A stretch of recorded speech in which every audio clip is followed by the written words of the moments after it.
negocio o tu servicio puede sonar aquí. Llámanos al 288-1096 o al 997-591-314.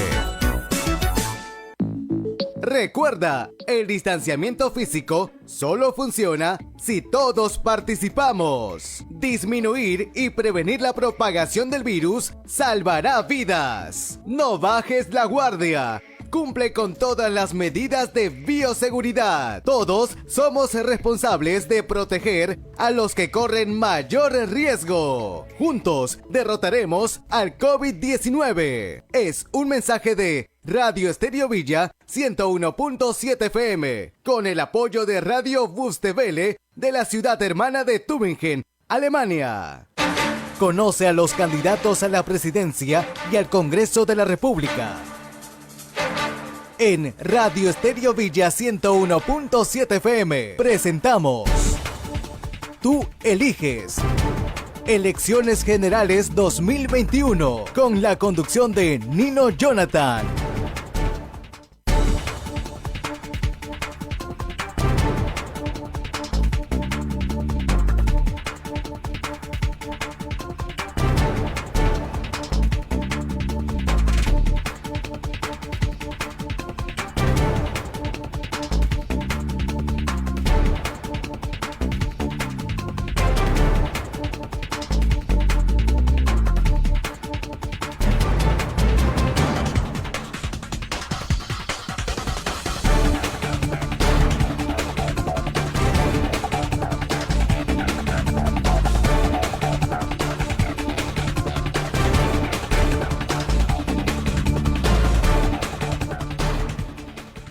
Son 10 de la mañana con 2 minutos, 10 y 2 de la mañana. Muy buenos días a nuestros oyentes en los 101.7 FM en todo Lima Sur. Muy buenos días, bienvenidos a nuestros oyentes que nos escuchan en estos momentos y que han estado esperando después de un año. Exactamente nos reencontramos a través de la radio para poder llegar a ustedes, a sus hogares, a través de los 101.7 FM Lima Sur y poder presentarles las propuestas de los candidatos al Congreso de la República, los aspirantes al sillón presidencial que ya están en carrera y que están en estos momentos siendo parte de toda esta campaña política de cara a las próximas elecciones generales que tendremos este año. Un año y también una campaña electoral bastante atípica después de todo lo vivido y lo que hemos estado acostumbrados nosotros acá en el mundo periodístico de sentarnos con los candidatos frente a frente, conversar con ellos y de poder responder las interrogantes. Bastante distinto y difícil para quienes hacemos prensa de poder estar a través de una pantalla conversando, porque no es igual, pero sí es significativo. Desde ya conocer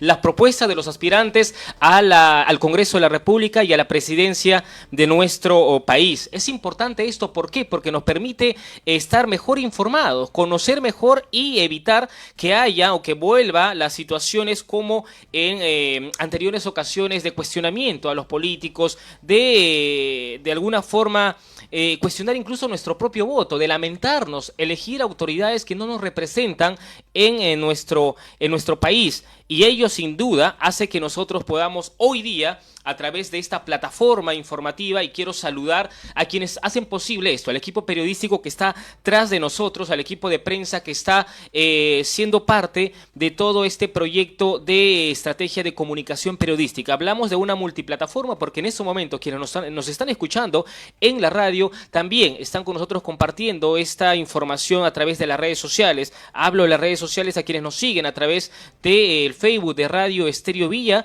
a quienes nos siguen también a través del Facebook de La Prensa TV, a quienes estarán escuchando la radio a través de la web www.estereovilla.com y también en la web de La Prensa TV, www.laprensatv.com, y a quienes nos oyen a través de los 101.7 FM en Lima Sur. Es una multiplataforma de comunicación, una multiplataforma periodística para llegar a ustedes con las propuestas de los candidatos al Congreso y a la presidencia de la República. Hoy día empezamos Tú Eliges, el programa se llama Tú Eliges, tal como todos los años anteriores hemos en procesos electorales tenido este espacio muy importante para que ustedes nos puedan hacer llegar sus comentarios, hacer llegar sus preguntas e incluso, ¿no?, conversar con los candidatos, llamar al 288-1096, nuestra central telefónica, o también escribir al WhatsApp para poder de esta forma compartir con ellos sus interrogantes, la de ustedes, porque es importante que haya esta retroalimentación. ¿Qué dice la población? ¿Qué le pregunta? ¿Qué le dirías a tus candidatos? Hoy día ya están con nosotros nuestros candidatos. Vamos a empezar. No va a haber todavía, en este inicio de mes, no va a haber debates. Vamos en adelante programar con las medidas de bioseguridad del caso que me dice la producción los encuentros. Por el momento vamos a conocer más a quienes ya de alguna forma tienen exposición mediática, pero vamos a conocer más todavía sobre sus propuestas de cara a estas elecciones generales. Estoy ya listo para poder compartir con ustedes esta entrevista. Mi nombre es Nino Jonathan, les doy la cordial bienvenida a todos ustedes. Empieza así, tú eliges. En Tú Eliges queremos escucharte. Envíanos tu nota de voz al WhatsApp 997-591-310 o llámanos al 288-1096 y síguenos en nuestro Facebook Live, Radio Estéreo Villa.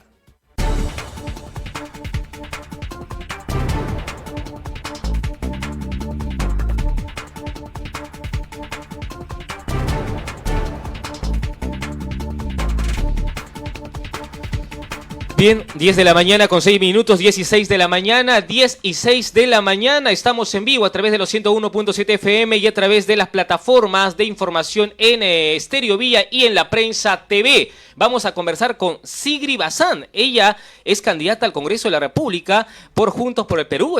Todos la conocen ya porque ha tenido una exposición mediática siendo conductora de televisión, habiendo sido estado en el espacio periodístico por muchos años y hoy pasa a esta faceta de ser candidata al Congreso de la República. Ya está con nosotros, lo puedo mirar acá por la pantalla y ella también espero que nos escuche atentamente y claro. ¿Cómo está, candidata Sigrid Bazán? Muy buenos días, bienvenida a Tú Eliges.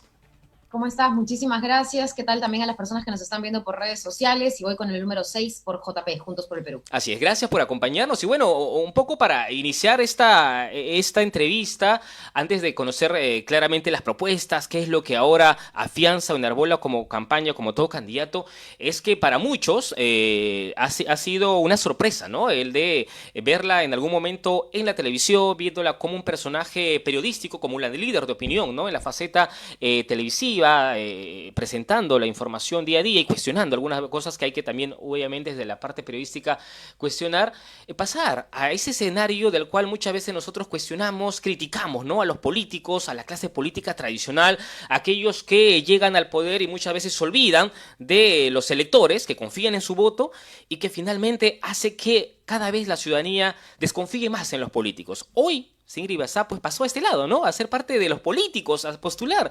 ¿Cómo llega este momento? ¿Qué la motivó finalmente a estar en este escenario, Sigrid Bazán, candidata?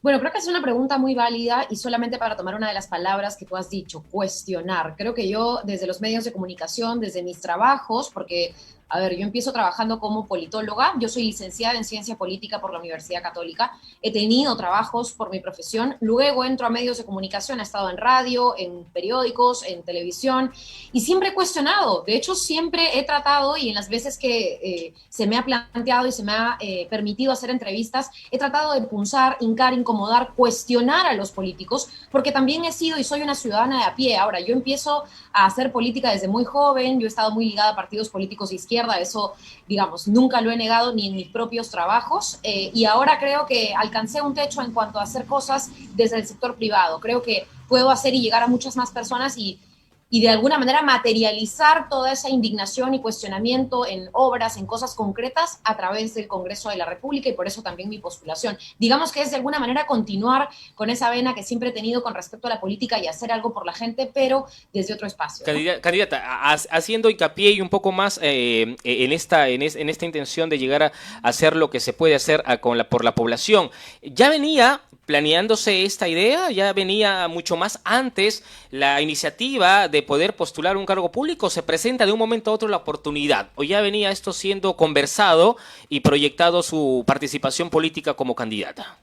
No, en absoluto. Yo siempre, a ver, yo digo una cosa a la vez y siempre en mi trabajo como comunicadora, como conductora y como periodista, digamos, en algunos medios, siempre ha sido mi prioridad mi trabajo. Entonces, he estado concentrada en el día a día en mi trabajo, pero es cierto que la pandemia sí empezó a presionar y empujar en mí ciertos deseos que yo en algún momento tuve, ¿no? Que es hacer algo más como te comentaba. Pero no es que esto ha sido planificado con mucha anterioridad, ¿no? En absoluto. Yo ya tenía cercanía con varios compañeros y compañeras a la izquierda porque, como te comentaba, yo empecé a militar en el Partido Socialista desde los 17 años. Son los mismos rostros con los que me he reencontrado ahora y con los que nunca perdí contacto, pero no es, digamos, algo que estaba tan planeado como el hecho de que después de la pandemia y después de haber visto tanta desigualdad y después además de haberla comunicado mes tras mes con los mensajes al mediodía, todos los días, creo que algo despertó en mí y bueno, he tenido que renunciar a mis 2 trabajos, ¿no? Para meterme de lleno en esto. Creo que esa es una de las cosas que demuestra, es un proyecto no personal, sino político, al que me estoy sumando ahora y espero sea de largo plazo. Muy bien, candidata, gracias por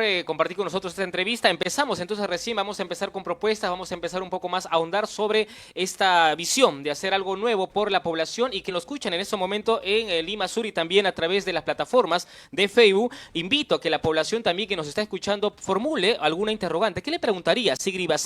¿Qué comentario haría en relación a su candidatura? ¿Qué espera de esos políticos y en este caso de ella, siendo ya actora o activista política y estando en este escenario electoral y posiblemente, si es que la población define así, verla a ella en adelante como la próxima congresista o nuestra próxima congresista, ¿no? Porque todos los parlamentarios finalmente cuando llegan al poder son nuestros 130 representantes, son nuestros, así no hayamos elegido, nos representan a los peruanos y legislan, fiscalizan en nombre de todos nosotros. Entonces hay que por eso saber a quiénes vamos a darle nuestro voto y si hay alguna interrogante, como la va a haber seguro que sí en esta entrevista, los invitamos a que nos puedan escribir, estamos en vivo y vamos desde acá a ir leyendo sus preguntas o comentarios para que la candidata la pueda absolver. Estamos en vivo en los 101.7 FM y también a través de la Prensa TV en el Facebook Live y de Estéreo Pilla.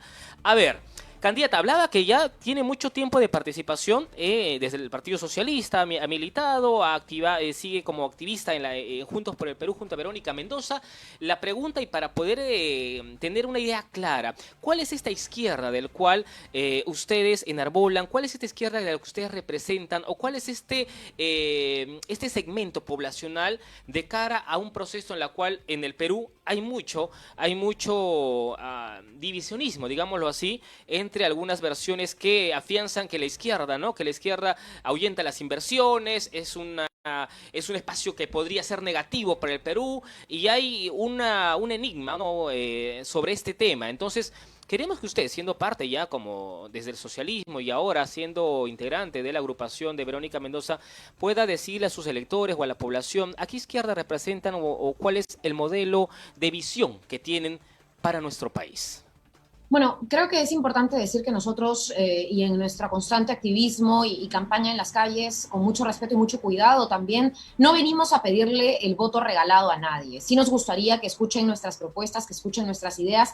Creo sí que estamos apostando por una unidad de los grupos y de las izquierdas y del sector más progresista, en donde se comparten distintas agendas. Y creo que somos por ello también una candidatura diferente. Mira, justo hoy día leía la portada de uno de los diarios más importantes, Diario El Comercio, que ponía sobre esto de las papeletas y las multas a candidatos presidenciales, el señor Forsyth con no sé cuántas multas. La verdad es que creo que es un partido, nosotros, JP, en donde hay coherencia, en donde la gente va a encontrar coherencia entre lo que dice la candidata presidencial y lo que hace la candidata presidencial, Verónica Mendoza, cusqueña, mujer, y de izquierda, por supuesto, y lo que decimos y hacemos también con nuestras vías y nuestras trayectorias los candidatos al Congreso. En mi caso particular, creo que los jóvenes nos hemos dado cuenta de la crítica muy válida hacia la izquierda, en donde se han discutido distintos puntos de vista valiosos, pero siempre discutidos académicamente, mirándonos quizá el ombligo, como es algo que yo siempre digo, pero que ya los jóvenes hemos entrado para renovar un poco esa dinámica, ¿no? Nosotros queremos trabajar como jóvenes y esta llamada generación del Bicentenario tan ávida de solucionar los grandes problemas que han sido además lidiados por los mismos políticos de siempre, queremos hacer un cambio y tenemos la valentía para decir además que esta coherencia viene con propuestas claras, el cambio de constitución. No titubeamos al plantear que aquí no se trata de pequeñas reformas, que ya se han hecho muchas y nada ha cambiado, sino que necesitamos una nueva constitución y que la gente apoye, decida, forme parte del proceso de ese nuevo texto constitucional. No puede haber una nueva constitución, eso sí, si no viene de la gente y si no viene con la aprobación de la gente. En segundo lugar, tenemos también muy en claro que la corrupción basta allá de la corrupción. No es una izquierda que ahuyente a la empresa privada. Es una izquierda que ha abierto los ojos cuando hemos visto el caso Odebrecht. Es una izquierda que ha visto que la empresa puede ser también corrupta, que no solo es el Estado el corrupto. Entonces ahí tenemos que hacer cambios en donde se fortalezca y se purgue al Estado de esa corrupción, pero que también se pongan reglas claras para la empresa que quiere corromper, para la empresa que coimea, para las grandes empresas de otros países que quieren hacer del nuestro su chakra o lo que se le da la gana, ¿no? Entonces ahí también ponemos un freno y sí somos claros y firmes al decir, tiene que haber un Estado limpio, transparente y que ponga la regla clara y trabaje de la mano de la empresa, pero empresas responsables, no empresas que tercerizan, que explotan a sus trabajadores, porque finalmente eso ya no es ser un país desarrollado, eso es ser un país de espaldas a su población, ¿no? Correcto. Ahora, en este cambio, en esta nueva constitución que ahora se plantea y que también desde el otro escenario, algunos también políticos ya han empezado a comentarlo bastantemente, ¿cuál es el significado para la población? Claramente, necesitamos reglas claras, necesitamos una nueva constitución, se dice, pero ¿cuál es el camino que va con esto a significar a la población una tranquilidad, una mejoría? La población escucha un cambio de constitución, perfecto, lo necesitamos, pero ¿qué va a significar esto en adelante? Para que tampoco no haya por el otro escenario de las inversiones y justamente aquello que significa el crecimiento en una situación como nos encontramos tras la pandemia, ¿no? Pueda de alguna forma verse tambaleada. ¿Cuál es la esencia de esto en pocas palabras, Daniela Bazán? Bueno, nosotros queremos trabajar de la mano con la empresa privada en varias cosas. Primero, por ejemplo, uno de los proyectos de ley que estamos impulsando mucho es que aquellas empresas que inviertan un importante porcentaje de sus ingresos en lo que es I+D+I, investigación, desarrollo e innovación, se le puede de alguna manera dar facilidades tributarias a costa del impuesto a la renta. Por ejemplo, esa es una propuesta que está en el plan de gobierno de Juntos por el Perú. Apoyemos a aquella empresa que de manera responsable invierte en innovación, en desarrollo y en tecnología. Esas cosas nos parecen fundamentales. Pero al mismo tiempo, y hablando de empresa privada, estamos en medio de una pandemia y ahorita nuestra preocupación fundamental, primordial, es la salud de las personas y también, en caso de necesitarse un confinamiento o una cuarentena focalizada, que la gente tenga con qué subsistir. No podemos tener a la gente en cuarentena a medias o parcial o total o lo que fuere si es que no tenemos a personas con recursos. Entonces ahí estamos proponiendo bonos para las personas que lleguen de manera efectiva y ahí hay que hacer una reforma importante para poder focalizar no solamente a las personas en pobreza, sino a las personas en situación de vulnerabilidad. Y en segundo lugar, oxígeno, descentralizar el oxígeno. Hay que romper con la concentración de la empresa privada también y eso implica traer a más empresas, justo, pero para que haya competencia. No puede ser que una sola empresa sea la única proveedora del Estado peruano en cuanto a oxígeno, porque claro, Praxair, que es esta empresa, cobra lo que se le da la gana por el oxígeno y luego hay quienes trafican con ello. Necesitamos habilitar los espacios públicos de colegios, de parroquias, de comisarías, para que ahí se provea de oxígeno a la población y que el Estado también de alguna manera tenga el control sobre esto. Hay una ley general de la salud en donde el sector privado, en casos de pandemia, debe poner a disposición también todas sus herramientas, sus camas, su oxígeno, por supuesto, etcétera, sus servicios para salvar vidas. Y a eso es lo que estamos apostando, a que con esta pandemia y con esta situación extraordinaria la empresa privada también se ponga la mano al hombro como lo va a hacer el Estado, como lo vamos a hacer nosotros como candidatos. Entonces, yo creo que ahí tenemos dos ejes importantes por los cuales la izquierda y la empresa privada trabajan, sí, de la mano también, pero con reglas y por supuesto orientando en estos momentos todo a lo que es salud. El caso también de, por ejemplo, nuestra propuesta sobre el impuesto a las grandes riquezas, que es un impuesto temporal que va a llegar o debería llegar a aquellas personas con un patrimonio mayor a los 100 millones de dólares. Imagínate, yo no creo que alguien con un patrimonio de más de 100 millones de dólares tenga algún problema en pagar algo adicional. Va a ser este dinero recaudado específicamente para el sector salud y en segundo lugar para el sector educación. Tenemos que empezar a priorizar esas cosas y creo que con estas medidas concretas JP también apuesta por ello. Correcto, candidata. Estamos recogiendo también opiniones de la población. Nos están escribiendo a través de las plataformas, las multiplataformas que tenemos en transmisión en vivo, en Estéreo Vía y en la Prensa TV. Y sin duda, ¿no? Hay expresiones que mencionan como que los políticos, ¿no? La política no es mala, sino los políticos. Hay muchos políticos que sin duda cuando llegan al poder se olvidan de la población. Dice, todos quieren entrar a la política para ¿no? Robar, no es un término popular, nos dice Elvis Herrera. Y acá hay una pregunta hacia usted, ¿no? Joey Zárate Ríos le dice, candidata Ingrid Bazán, ¿cuál es el factor para que nos permita confiar en usted y en su propuesta, ¿no? Algo para deslindar, pero en breve, por favor, candidata, del político tradicional, porque hoy día verla acá es ver a lo que usted justamente antes veía de las pantallas, entrevistábamos y cuestionábamos. Entonces, le hace ver una política más de las cuales se le cree muy poco a los políticos. ¿Cómo deslindar esto, candidata? Bueno, es que estamos acostumbrados a decir que todos los políticos son malos Ese es el y que factor. todo el Estado es malo y que todo es corrupción y que todo es ineficiencia. Pero claro, es que nunca le damos la oportunidad a gente nueva. Yo lamentablemente, y ojo, no juzgo a las personas, pero sí les pido, cuando uno se acerca a comentar propuestas, no nos pidan un calendario, no nos pidan un lapicero, no nos pidan un polo, pídannos, cuestionennos, critíquennos, sí, y escúchennos. Yo creo que eso es algo que también tenemos que hacer con nuestro vecino, con nuestra vecina, hacer un poco de pedagogía de qué debemos exigirle al candidato o la candidata. Y está muy bien que no se compren el cuento de cualquiera, sino más. Una de las cosas que creo y yo les puedo ofrecer postulando con el 6 de JP es que no tengo ninguna mochila. Como mujer joven y teniendo 30 años, siendo la primera vez que me postulo, no traigo absolutamente ninguna investigación, ni intento de investigación, ni denuncia en la municipalidad, ni multa por conducir mal o ebria como otros candidatos. No van a encontrar absolutamente nada. Tengo ahí mi hoja de vida presentada ante el Jurado Nacional de Elecciones que va a ser pública, además entiendo intachable. Y en segundo lugar, creo que sí los jóvenes tenemos que tener un espacio en este Congreso, jóvenes responsables, jóvenes coherentes, pero además que traigan una visión distinta de las cosas. Creo que incluso dentro de la izquierda los jóvenes estamos renovando un poco esta opción y esta propuesta. Y con respecto también a los políticos tradicionales, creo que podemos verlo en todas las candidaturas, ¿no? El señor Forsyth, ¿qué hizo en la victoria? ¿Qué ha hecho por el país? La señora Keiko, ella dice, yo nunca he sido gobierno. Bueno, ¿qué hizo su bancada cuando eran prácticamente mayoría absoluta en el Congreso de la República? ¿Qué hizo su bancada, señora Keiko? Bueno, no, se cometieron errores, hubo errores. Bueno, no queremos darle la oportunidad para que lo siga cometiendo. ¿Qué hizo el señor Urresti? Se jacta de ser el que lucha contra la delincuencia. Pero preguntémonos a los vecinos de Los Olivos, ¿no? Cuando él era ministro del Interior, ¿cómo están las cifras ahora de la delincuencia? ¿Qué legado dejó el señor Urresti en cuanto a la delincuencia que haya perdurado hasta el día de hoy, en donde la pandemia ha visto que más bien tenemos a más malhechores que nunca? Lo mismo con el resto de candidaturas, ¿no? Yo creo que ahí podemos ver varias hojas de vida en donde no y su adversario en ese momento, candidata Bazán, su adversario político también al Congreso de la República y expresidente Martín Vizcarra, hace unos días ya es público, ha propuesto de que las elecciones se posterguen dada la circunstancia de la pandemia. ¿Qué opinión le merece este planteamiento? Bueno, el señor Vizcarra tiene, digamos, de alguna manera poca sangre en la cara para volver a postularse, ¿no? Y lo estoy diciendo de la manera más ligera posible porque... ¿Por qué? A ver, porque él ya tuvo 2 oportunidades como gobernador regional. Tuvo oportunidad de hacer algo, pero se fue de viaje cuando era vicepresidente. Y luego los peruanos, o bueno, el Congreso le dio la oportunidad de ser presidente de la República y ahora él exige que se posterguen las elecciones. Dígame con qué cara, y me dirijo al señor Vizcarra, ¿con qué cara, señor Vizcarra, habla usted de postergar elecciones?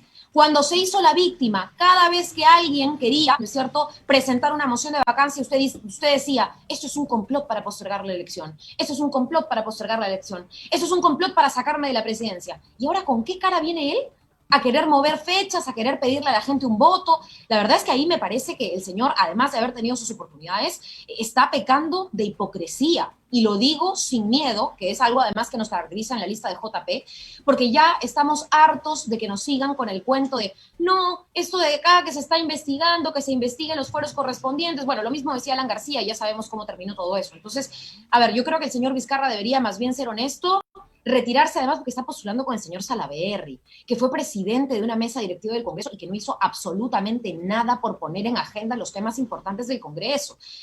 ¿Qué coherencia vemos ahí? Yo creo que los hechos hablan más que mis opiniones ahí en ese sentido, ¿no? Bien, candidata, estamos escuchando atentamente su intervención, al igual que también las preguntas que siguen llegando a través de las redes sociales. Y bueno, incluso a Sergio LBH, lo voy a leer acá porque atañen y cuestionan a la izquierda, del que usted en un momento ha estado resaltando el trabajo, las propuestas, pero lo vincula al Movadef, dice no al Movadef. ¿Por qué se le vincula? ¿Por qué esta intención, en todo caso a través de un cierto sector de la población o de las redes sociales, de vincular a que habrían grupos extremistas dentro de la agrupación? Para ser claro, candidata. Le doy una respuesta categórica sobre por qué creo yo que nos asocian o que asocian a la izquierda con Movadef, y se lo digo después de 7 años en medios de comunicación como comunicadora. Se nos asocia a eso, primero, por la desinformación. Esa es mi respuesta categórica, porque la gente no tiene información. Desde los 18 años, desde que entré a la universidad, hemos debatido con Movadef, hemos debatido en la San Marcos, en la Católica, con todas aquellas personas que creen, lamentablemente, que la violencia es una solución a nuestro país y a los problemas de nuestro país. Y jamás podemos permitir que ideologías nefastas como la que trae el Movadef, como la que trae, ¿no es cierto?, el terrorismo, el senderismo, cosas que yo creo ya ni existen ni deberían existir o tener cabida entre las propuestas políticas que se postulan, todavía reclaman cuota de sangre, todavía reclaman que la gente muera, todavía enaltecen a aquellos asesinos que más bien lo que hicieron fue estigmatizar y perjudicar a la izquierda. La izquierda históricamente ha batallado contra el terrorismo. Javier Díaz-Canseco, ex parlamentario y ex líder, que en paz descanse, peleó duramente contra estas huestes terroristas, tales así que llegaron a dinamitar su garaje prácticamente y a querer secuestrar a su familia. Esas cosas son a las que la izquierda se tuvo que enfrentar, y por desinformación, y sí, lo voy a decir con todas las letras, por falta de memoria. Por eso es que digo que entre vecinos y entre personas también tenemos que pasarnos la voz, es que no recordamos esa nefasta situación que vivió nuestro país. No queremos los jóvenes hoy en día, y mucho menos desde mi candidatura en Juntos por el Perú, retrotraer al pasado, que además, entre comillas, estuvo ahí enfrentando a tantos peruanos, sobre todo por el nefasto legado tanto del terrorismo como lo que dejó el señor Alberto Fujimori detrás. Así que yo creo que ahí apostamos por un cambio radical y por diferenciarnos, cosa que ya venimos haciendo, y ojalá y la gente pueda informarse también sobre ello. Correcto, candidata. Seguimos respondiendo algunas interrogantes de la población. Siguen a través de las redes sociales preguntando y en cantidad. Voy a rápidamente leer algunos de los textos que aquí tenemos. José Luis Guamán dice algo puntual. ¿Está a favor o en contra de la despenalización del aborto? ¿Cuál es su posición respecto a este tema? A favor de la despenalización del aborto. Y solamente para hacer una mayor acotación, no estoy a favor de que las mujeres aborten, y mucho menos estoy a favor de que las mujeres aborten clandestinamente. No es una campaña pro aborto, es una campaña para que lo que ya ocurre se haga en condiciones sanitarias y médicas como ocurren en otros países del mundo, en Estados Unidos, en México y en países de la región, en donde las mujeres se les trata con un problema de salud pública y puedan ellas también evaluar lo que hacen con sus propios cuerpos. Yo estoy a favor de la despenalización. Sí. Correcto, candidata. Seguimos leyendo. Joren González Yari pregunta, Joren González Yari en las redes sociales nos pregunta, una consulta, candidata, ha revisado la lista de los congresistas que llevará Juntos por el Perú, y bueno, hay una joyita, me sorprendió. Dice, hay un candidato por Lima que diga que en Venezuela no hay una dictadura. Es preocupante ello. Pregunta, ¿usted qué opina al respecto? ¿Comparte esta opinión del candidato? Tengo dos cosas que decir sobre el tema. La primera es, ¿dónde son las elecciones? ¿En Venezuela o en Perú? Yo creo que en Perú, ¿no? O sea, ojalá que la misma presión, a ver, ojalá que le pregunten al señor Forsyth. No, pero le preguntan por lo que el candidato ha dicho. Ojalá que le pregunten al señor Forsyth qué opina sobre Donald Trump entrando con un montón de supremacistas, ¿no es cierto?, al Congreso de los Estados Unidos. Ojalá que le pregunten, ¿no es cierto?, al señor Forsyth o a la señora Keiko su opinión con respecto a los abusos que están dándose en otros países. Pero si nos preguntan sobre Venezuela, evidentemente, y quizá algunos candidatos tengan una opinión personal, la opinión del partido, la opinión orgánica es que Venezuela es una dictadura, pero no solamente es una dictadura, es una dictadura corrupta, y no podemos avalar un modelo así, no lo vamos a instaurar en el Perú. De hecho, quien haya opinado a favor de lo que ocurre en Venezuela nunca te va a decir eso va a pasar acá, porque eso no es el proyecto, y pueden leer nuestro plan de gobierno para que les dé tranquilidad. Pero desde mi postura, como el 6 de JP, total rechazo a lo que está ocurriendo en el proceso venezolano. Qué pena, la verdad, que esté pasando eso. Gran prueba de ello es la migración que estamos teniendo aquí en nuestro país. Pero sí creo que hay que direccionar también más el foco de atención y el debate a lo que ocurre en nuestro país. Nosotros tenemos problemas más grandes. Algo concreto, candidata, pero se nos gana el tiempo. Usted sabe cómo es en el tema de radio y de televisión. Es muy rápido, el tiempo pasa, ya vamos a llegar por la media hora. Una propuesta que usted ha planteado y que resulta interesante conocerla, en un resumen que nos pueda decir a la población en qué consiste la Superintendencia para Educación Básica, que en su creación, cómo va a tener o cuál es el mecanismo, la importancia esto de tener una superintendencia básica en nuestro país, candidato. Bueno, creo que tenemos el diagnóstico bastante claro de lo que ocurrió, sobre todo luego de la pandemia. Tuvimos la creación de la SUNEDU. Para quienes no saben, bueno, esta Superintendencia Nacional de Educación Universitaria se crea a propuesta del Ejecutivo, pero la aprueba el Congreso de la República. Y de la misma manera, siento que se ha dejado de lado que así como se necesita supervisar una superintendencia que fiscalice lo que ocurre en las universidades, nadie está prestando atención de lo que ocurre en los colegios públicos y privados. En particular, y lo hemos visto en la pandemia, de ahí el diagnóstico a proponer algo así, que los colegios privados han cobrado lo mismo o más, pese a que las familias no están ganando lo mismo ni más. Las familias se han quedado sin trabajo, los padres de familia se han enfermado, hay quienes han perdido a sus padres en medio de esta pandemia por temas de salud, y aún así, y sin tener además la educación virtual, porque no se pudieron adaptar muchos colegios privados a la educación virtual, han estado cobrando lo que se les da la gana. Bueno, el Estado tiene que entrar a regular eso, tiene que entrar a poner reglas concretas, evidentemente, y sabemos que se trata de empresa privada. Cuando se habla de colegios privados, la Constitución y el cambio de Constitución nos puede servir como paraguas para hablar una propuesta así, pero de que tiene que haber una instancia que fiscalice en general toda la educación básica regular, tiene que tener coordinación con las otras instituciones educativas, porque evidentemente nuestros niños y nuestras niñas son el futuro de este país y no podemos solamente ceñir la fiscalización a las universidades, que dicho sea de paso también hay una propuesta tributaria para que las universidades paguen sus impuestos como cualquier otra institución, ¿no? Y en ese sentido sí apostamos porque la educación sea después de la salud o junto con la salud, dos de los temas más importantes que toquemos. Muy bien, muchas gracias, candidata. Hemos tratado de ser prácticos y rápidos en el tema de algunas interrogantes y también de algunas de sus propuestas que usted ya las ha ido aclarando ante la población, que está atenta a la entrevista y con los comentarios. Es clara muestra de que hay muchas interrogantes más que quedan y esperemos en adelante hay oportunidad incluso de los debates poder compartir alguna entrevista más con usted. Gracias y bueno, finalmente en 30 segundos díganos por qué debería la población en este proceso electoral votar por usted. Por una lista coherente, por una lista sin miedo, no solamente por mí, sino porque van a encontrar congruencia entre Verónica Mendoza y nuestra lista